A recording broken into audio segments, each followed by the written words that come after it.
Coming up right here on the News at Noon, the trial of the Norwegian mass murderer Anders Breivik coming to a dramatic close.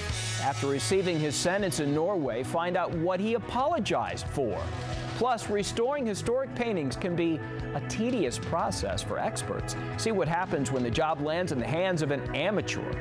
And a live look right now at Rayleigh Field. The Rivercats kicking off their annual home series, regular season against Salt Lake. First pitch 7:05 tonight. More to come.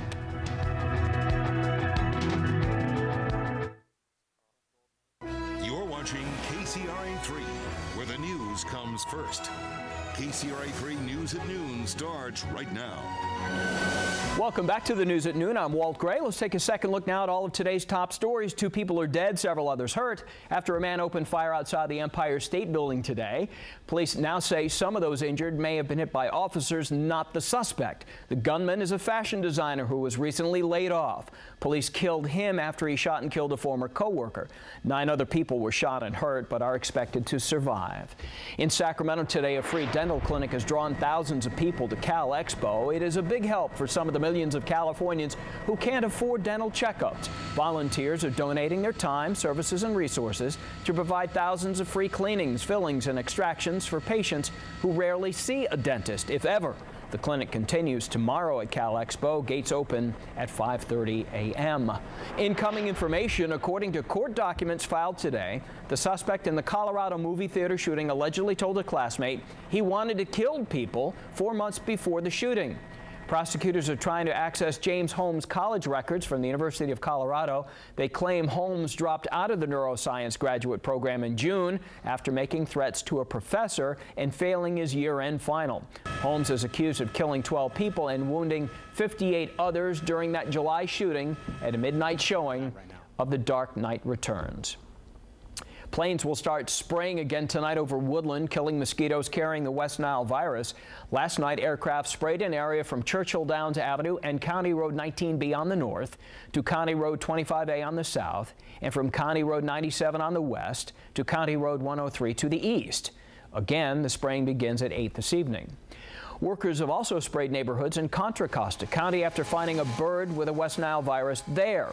The plant-based insecticide is lethal enough to wipe out half of all mosquitoes in the Brentwood neighborhood, but it's not dangerous for humans or house pets. Crews are hoping to squash the spread of the potentially deadly virus.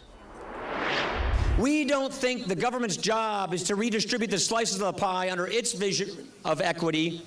We want to grow the pie so that everybody in America has their chance at the American dream.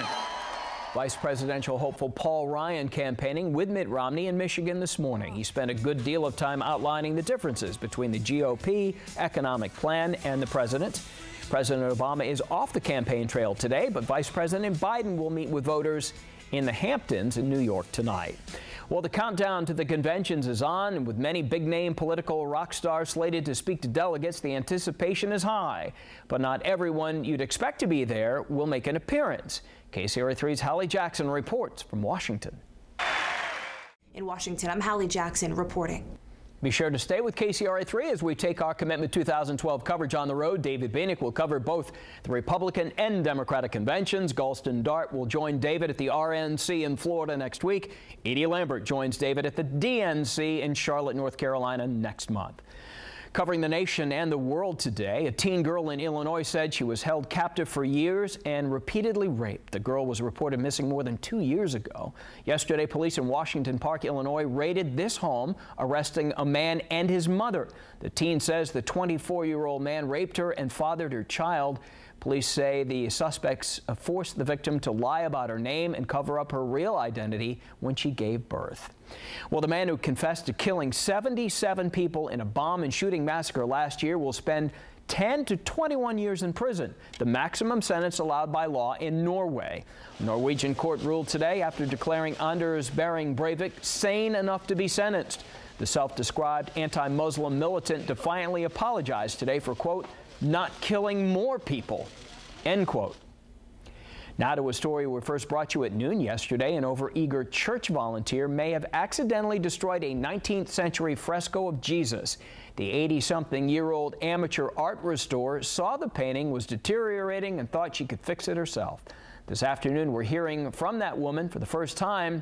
Here's Duncan Golestani with more. It was described as a romantic, gentle depiction of Jesus and had huge sentimental value to the parishioners of this small Spanish town. But now the 100-year-old fresco looks like this, the delicate... Back to you. Duncan Golestani with more. Still ahead, getting up close and personal with nearly a century of aviation history. What you and the family will be able to check out. California Capitol Air Show this year, plus a sneak peek at some of the high-flying action.